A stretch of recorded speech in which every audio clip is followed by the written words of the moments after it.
여러분, 제가 만약 정말 쉬운 방법으로 여러분의 학습 능력을 10배 이상 끌어올릴 수 있다면 믿으시겠습니까? 똑같은 3시간을 공부를 하는데 남들보다 몇 배는 더 빠르게 정보를 갖다가 처리하고 배울 수 있다는 게 거짓말은 아닙니다. 지금부터 제가 하는 얘기는 뭐 서울대 수석 타이틀 있는 저나 아니면 뭐 의대생들이나 아니면 주변에 여러분들이 뭔가 좀 공부를 좀 한다라고 하는 분들한테서 공통적으로 볼 수 있는 능력이 될 겁니다. 여기서 한 가지 착각하시면 안 돼요. 이게 유전자가 좋고 뭐 머리가 타고날 때 뭐 뛰어나고 그런 능력 개념이 아니에요. 그냥 보통의 우리들도 실천할 수 있는 그런 방법입니다. 자, 첫 번째입니다. 분산 학습이 집중 학습보다 더 효과적이다 라는 거거든요. 아마 다들 경험이 있으실 거예요. 가끔이긴 하겠지만 아우씨 오늘 국어 어우씨 4시간 했어. 어우 뭐 뿌듯해. 오늘 뭐 생륜 5시간 해가지고 생륜 끝냈어. 어우씨 난 천재인가 봐. 뭐 이런 거. 예. 자, 그런데 질문을 하나 제가 던지겠습니다. 여러분의 그 성취감, 뿌듯함, 여러분의 여기 기억으로 이어졌을까요? 과학은 그렇지 않다라고 얘기를 합니다. 여러 연구 결과들은 긴 시간 몰입하는 집중 학습보다는 짧게 나누어서 반복적으로 학습하는 분산 학습이 더 효과적이라는 걸 보여주고 있습니다. 이걸 정확하게 보여주는 제 형광생 하나 사례를 말씀드리도록 할게요. 7월에 생륜을 갖다가 이제 시작을 했어요. 이 친구는 매일 30분씩 월, 화, 수, 목, 금 5일 동안 계속 이제 공부를 하였습니다. 주당 150분이니까 3시간 안 되지 않습니까? 그렇죠? 이렇게 공부하고 이 친구가 수능에서 몇 등급 나왔을 것 같습니까? 답은 많죠. 많은 학생들이 1월부터 뭐 주당 5시간 또는 그 이상 생윤에 투자하면서 막상 수능장 가가지고 뭐 2등급도 나오고 3등급도 나오고 하는 과목인데 7월에 시작한 친구가 주당 3시간도 안 한 그 공부량으로 만점이 나온다니까요. 이게 분산학습의 효과예요. 분산학습은 단순한 시간 쪼개기는 아닙니다. 우리의 뇌는 자주 보이는 것들을 더 중요한 거라고 착각을 해요. 우리 뇌가 그래. 그리고 그 중요하다고 착각되는 그 정보들이 반복될수록 이 정보가 단기 기억에서 이제 장기 기억으로 효과적으로 넘어간다는 거죠. 그래서 똑같은 3시간 하더라도 그냥 한 번에 몰아가지고 3시간 하고 그냥 손 놓는 것보다는 작게 나눠가지고 반복하는 게 훨씬 더 효과적입니다. 이게 암기 과목에서 남는 공부법이에요. 여러분이 A라고 하는 암기 과목을 공부한다고 친다면 내가 주당 평균 몇 시간 공부하는지 먼저 착각하십시오. 제가 항상 학생 상담할 때 이게 하는 질문 중에 하나가 이 질문이거든요. 그리고 그 시간을 하루나 이틀에 몰아가지고 집중 배치하지 마시고요. 최소 3번 이상 분산시키기를 바랍니다. 이게 이제 가장 기본적인 대원칙이에요. 자, 두 번째입니다. 이제 회당 공부 시간을 설정을 해야 됩니다. 분산 학습이 일단 효과적인 건 알게 되었단 말입니다. 그렇죠? 예. 그러면 이제 당연히 고민이 되겠지. 그러면 한 번에 할 때 얼마큼 해야 되는 거지, 이거를? 이게 고민거리지 않겠습니까? 그렇죠? 그리고 이 질문에 대한 답은 정해져 있습니다. 여러분의 집중력. 내가 집중할 수 있는 시간 동안에만 이제 공부하면 돼. 선생님, 그러면 저는 5분도 안 되는데요? 예. 자, 잠깐만. 예.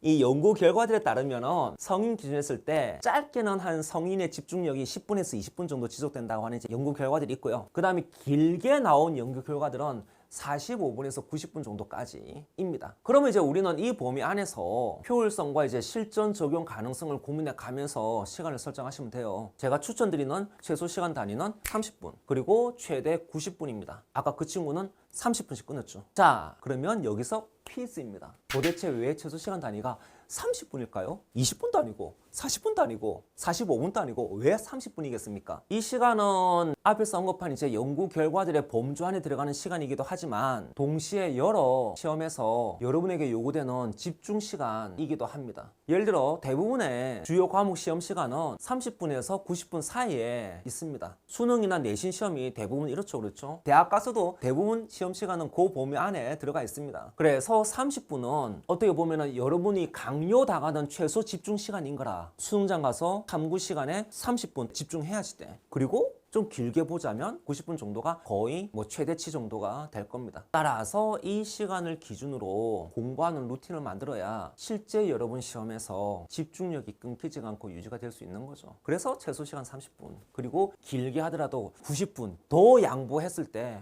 그래도 2시간 이상은 하지 마라. 그건 진짜 불가능하다. 그런데 선생님 저는 4시간 봐야 되는데요? 이런 경우도 있습니다. 예전에 서울대 논술 시간이 뭐 한 3시간, 4시간 이제 그랬던 적이 있었어요. 그래서 이렇게 뭐 최소한 적어도 2시간 넘어가는 이제 시험 같은 경우에는 중간에 한 5분 정도 짧게 휴식을 해서 이렇게 집중력을 이렇게 회복시키는 작업을 하고 다시 이제 집중하는 그런 이제 구조를 만들어 보는 걸 권장드립니다. 이거는 뭐 저만의 권장이 아니라 뭐 다른 분들도 다 이제 그런 권장들을 많이 하십니다. 왜냐하면 3시간 동안 쉬지 않고 공부한다는 건 진짜 뭐 우리 인생에서 한두 번 정도는 가능할지 몰라. 근데 그게 매번 반복되진 않아. 만약 그게 매번 반복되면 뭡니까? 우리의 뇌도 지치고 몸도 지치고 마음도 지치고 우리의 인생도 지친다. 자, 3번째입니다. 하루에 다양하게 공부하십시오. 자, 앞서 말한 이제 분산 학습과 그리고 적절한 학습 시간 단위를 설정하였으면 자연스럽게 하루 동안에 여러 과목을 공부할 수 있습니다. 하루에 여러 과목을 공부하는 건 이건 의도적으로 여러분들이 실천해야 될 매우 중요한 전략이기도 합니다. 그런데 또 만약이야. 진짜 뭐 부득이하게 또는 뭐 이러저러한 이유들로 한 과목밖에 공부를 못하는 상황이다. 진짜 뭐 오늘 죽어도 이 과목은 끝내야 된다. 또는 눈앞에 시험이죠. 한 과목만 끝장내면 된다. 이런 분들이 계시다면 이 방법을 사용해 보세요. 어떤 방법이냐?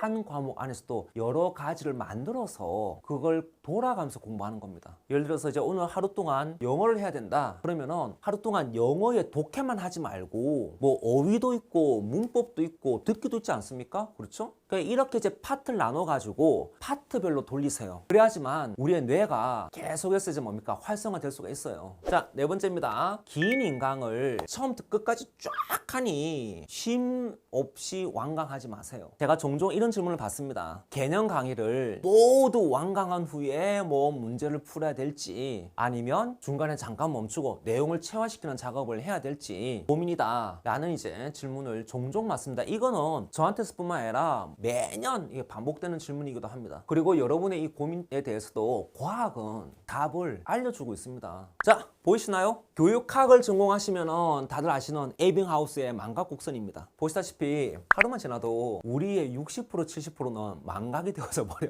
다시 다 잊어버린다고. 볼 때는 그냥 영혼이 알 것 같지. 뭐 영혼은 개뿔 다음날 되면 기억나는 게 별로 없는데. 근데 개념 강의 같은 경우입니다. 개념 강의는 하루가 아니라 완강한데 몇 주가 걸려 얘들아. 그럼 이제 진도 나가면서 앞에 거 다 까먹는 거 아니야. 일단 진도로 나가는데 다 까먹었잖아. 그렇지. 그래서 이런 분들을 종종 봅니다. 개념 강의 다 들었는데 앞에 부분 기억 안 나서 또 들어야 되겠다고. 그러니까 이러시면 절대 안 돼요. 진도를 나가는 게 공부의 본질 핵심이 아니야. 나간 진도를 내 걸로 만드는 게 핵심이지. 결국 저 같은 학생들은 강의를 듣고 중간중간에 끊어서 내 걸로 만드는 작업을 하고 다음으로 가야 되는 거라. 그런데 이 복습하는 걸 또 마찬가지. 이거를 갖다가 많은 분들이 복습을 뭐 3일에 한 번 한다든지 또는 뭐 일주일에 한 번 한다든지 하는 식으로 고정된 주기, 일정한 주기에 따라서 복습을 하는 분들이 많습니다. 그런데 실제로는 그렇게 딱딱하게 할 필요가 없어요. 왜냐하면 우리가 복습은 하면 할수록 자꾸 보는 내용들은 자연스럽게 이제 외워집니다. 그렇죠? 그러니까 안 봐도 되는 양이 점점 많아지는 거죠. 그래서 처음엔 시간이 오래 걸리지만 이제 뒤로 갈수록 점점 빨리 끝나는 구조가 되거든요. 그래서 가장 효율적인 복습법은요, 첫 번째 복습을 최대한 빠르게 하는 겁니다. 망각곡선이 이렇게 된단 말이야. 그렇지? 그래서 망각곡선이 뚝 떨어지기 전에 딱 잡아야 된단 말이야. 처음에 딱 바로 강의나 공부를 끝낸 직후에 당일 내에 하는 걸 추천드립니다. 그게 안 되면 그래도 24시간 이내는 꼭 하시길 바랍니다. 그리고 그 다음부터는 관계 늘려가면 돼. 뭐 하루, 3일, 일주일 이런 식으로. 이걸 갖다가 점진적인 간격 학습법이라고 하는데, 자, 이런 용어는 알 필요 없어요. 어쨌든 많은 실험들이 이 방법이 가장 효과가 좋다는 게 입증이 되어요. 그러니까 우리들이 그냥 평균적인 지구인이 한다면 그냥 이 과학적 방법을 따르면 돼. 자, 마무리합시다. 지금까지 말씀드린 이 공부의 전략은 모두 하나의 방법을 가리킵니다. 같은 시간을 쓰더라도 더 오래 기억에 남고 실제 점수로 연결되는 방식으로 공부를 하자는 거죠. 단순한 저의 뇌피셜, 지극히 개인적인 경험담에 의해서 드리는 말씀이 아니라 학습 심리학과 뇌과학에 기반해서 실제 효과가 검증되는 방법들을 알려드린 거고요. 저 또한 실천을 해서 효과를 저도 보고 제 제자들도 저한테 학습 상담 받은 친구들도 보는 방식을 지금 공유를 해드렸습니다. 각자의 사정 상황이 허용하는 범위 안에서 영상에서 알려드린 방법을 최대한 한번 실천해 보시길 바랍니다. 분명히 이전과는 다른 새로운 세계를 경험하실 수가 있을 겁니다. 다들 열공실공 대박 납시다.